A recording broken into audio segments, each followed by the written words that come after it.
Hi, I'm Mark Lewinter, licensed acupuncturist at Metro Acupuncture in Atlanta, Georgia. Today, I talk with Jennifer Bloome, occupational therapist and expert at teaching meditation and visualization to patients who've been diagnosed with infertility. I hope you really enjoyed today's interview. Thanks for watching.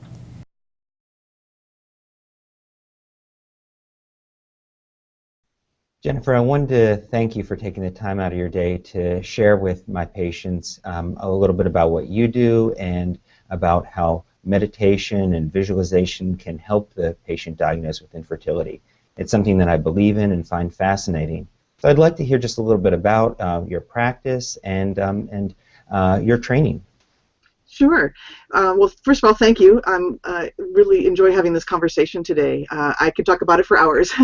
So my background is in occupational therapy, health and wellness counseling, as well as training at the Mind Body Institute out at Harvard. And my practice really started, I really have a passion for helping women through challenging times and a particular interest in pregnancy. And that is actually where my practice started, working with women in pregnancy. And as I was bringing tools of relaxation and visualization to these women, I actually was contacted by a woman who said, you know what? It's great that you're helping women who are already pregnant, but we're really the ones that need the help. So as soon as I started that conversation with her, it really began a deep passion for helping women who are going through this really challenging time of trying to build their families. Absolutely. I think I've heard about the Mind Body Institute in Boston. It's a fantastic program, and one of the things I remember taking away from someone who shared with me who had done that program is they said that the stress of a patient who's been diagnosed with infertility is similar to the type of stress or equal to the type of stress for someone who's been diagnosed with cancer. Is that something you'd heard before? Absolutely. Yes, absolutely. So it's truly an intense time. And I think that message gets lost because you hear the old adage, well, just relax and everything will go better. And as a practitioner, on the one hand, that's an important message. And on the other hand, it's sort of like saying, oh, you've got that big gaping wound in your leg. Just relax and it'll heal on its own, right? So having tools to deal with it is really an important part of the journey. That's right. I love on your website. You said that, and everyone says it in a kind way. Just relax. But what are the tools? So can you speak a little bit about what someone would do if they've been diagnosed with infertility? They're noticing that they're getting more stressed and not becoming short with loved ones. What would they do? Okay. So let me start by saying the first thing you want to do is to just really honor and acknowledge where you are. I think there's a lot of judgment that happens when we get in that place. Second, any kind of tool, and I'll talk about specific tools in a moment, but you want to use some kind of tool that's going to engage what's called the relaxation response. And all that is a very standard response in your body that happens when your body gets the, okay, everything's safe, I can shut down. So, and there are a whole variety of tools that will allow you to bring that response into your body. A very simple tool is simply breathing. Yes. Doing that really deep diaphragmatic breath is a signal to the body of we're safe. And it ends that cyclical nature of the stress response in the body. So, that's right. Yeah. I love that my patients, sometimes they'll be listening to a meditation tape like yours while they're on the treatment table, and I can just see them relax when they take that initial deep breath. Absolutely.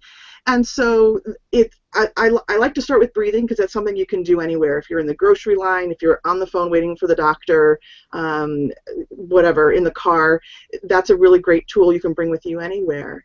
And then there are a variety of tools that you can add onto that. Visualization is a tool that really can be helpful as well. And visualization can be a variety of things. It can go from as simple as imagining yourself in a favorite place, like at the standard at the beach, in your favorite room in your home, something like that, to something that's even more on the scientific end, visualizing what you want to have happen in your body, seeing your ovaries responding, seeing the lining in your uterus. So there's a wide gamut there of things that you can do with visualization. But visualization is really great because it creates this, the official term is altered state, and that's kind of a scary word. I was trying to think of another way to say that, but an altered state is simply like getting lost in a good book, or feeling like you've sat and talked with your friend for a couple of hours and you're like, where did that time go? Absolutely. And when you're in, so when you're in that place, the body is set to be able to do the healing that it needs to do in order to come back to health. Yeah, I think you speak of something very profound in that, we get stuck in patterns, and with something as dynamic as infertility, the brain is wanting to find a solution, and if we could think ourselves pregnant, we would. So what it sounds like what you're offering is an opportunity, or what meditation and visualization offer is an opportunity to kind of break the loop that may not be helpful, that the brain gets stuck in. Absolutely. And it also provides a sense of, this is the office cat, he was supposed to be out. Beautiful tail. Yeah, May we see the cat? Yes, absolutely. Yes, this is Hershey Kiss, and he's present on all of my client calls, so we'll ask him to sit down. Wonderful, wonderful.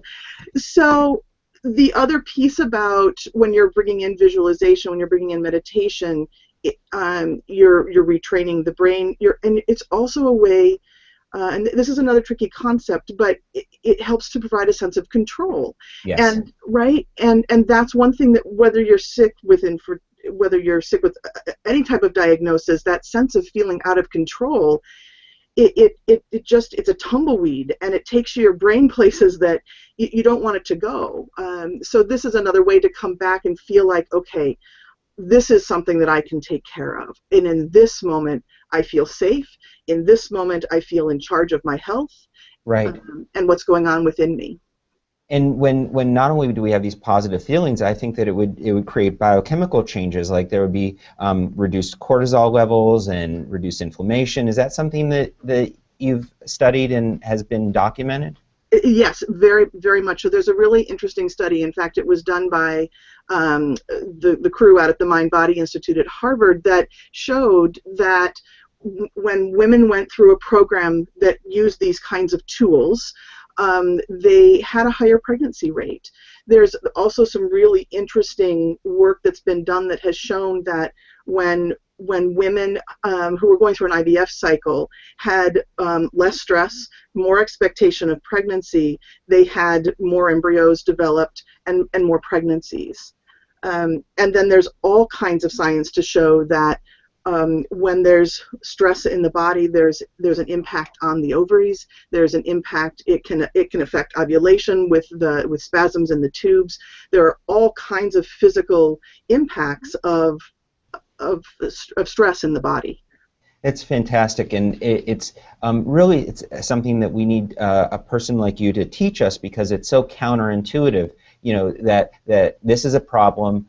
Let me fix it. I need to be active, but a deep letting go offers a tremendous amount. Now we need a balance of skilled professionals and sometimes medical help. But when we incorporate a reproductive endocrinologist to our care, we want them to be able to do their job, and then it sounds like you're providing an opportunity for patients to take responsibility for what they can be responsible for.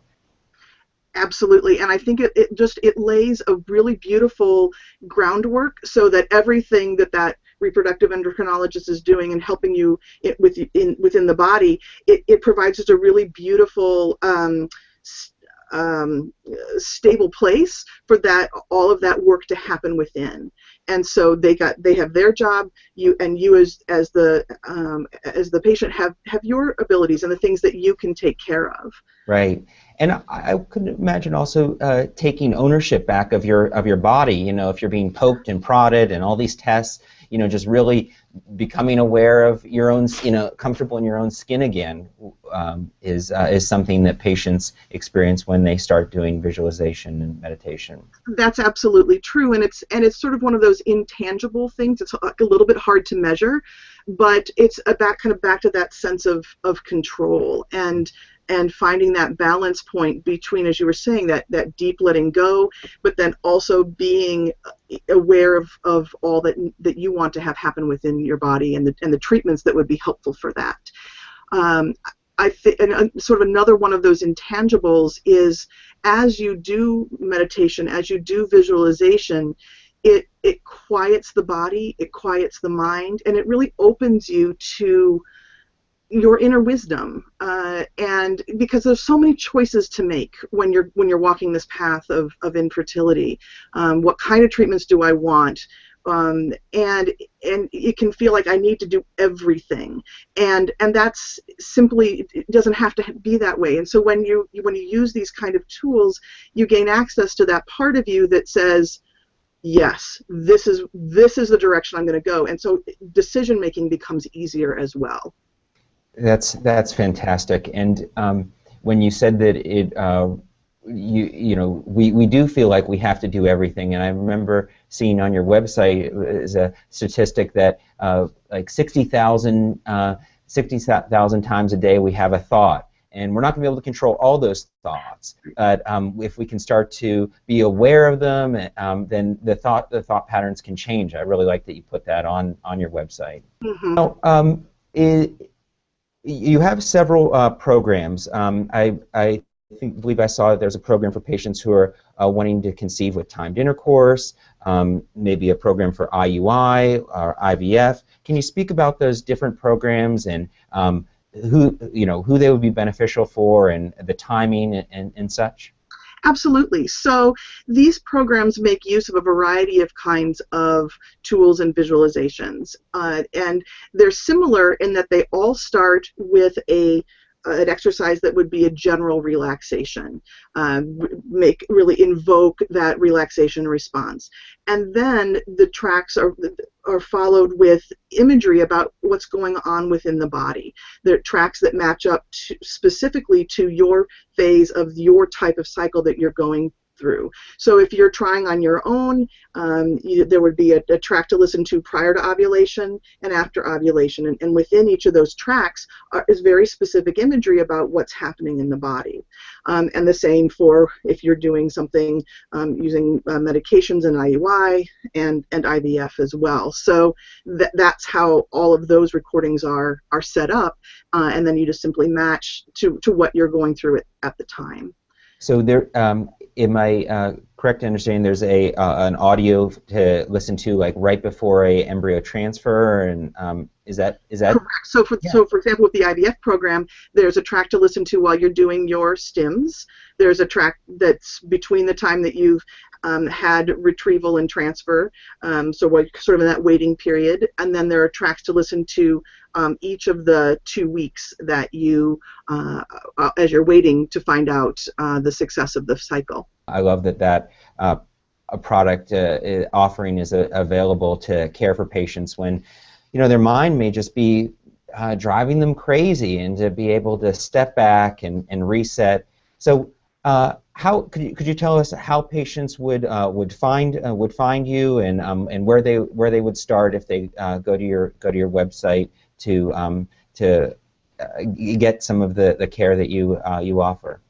Absolutely. So the way I would suggest starting is to simply come to the homepage at anjionline.com, and there's a whole variety of links on the right-hand side of the website that will give a lot of information, more information about relaxation and a number of the tools that are used. And then on the right-hand side, you're able to go through and take a look at the products, and they're available both as a physical CD or a download, and so you can go through there and take a look at the programs, and there's descriptions for all of them, and I am always available if you're if someone is taking a look at the site and has a question.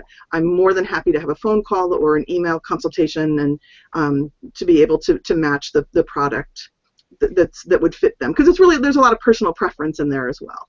There sure is, and I saw that there was even just a lot of care in the naming of the website, Anji, and that it's a Native American word. Can you speak a little bit about that? I really like that. Yeah, absolutely. So my passion really is around women, as I said, and in challenging times. And Anji is an Ojibwe word. I'm in Minnesota.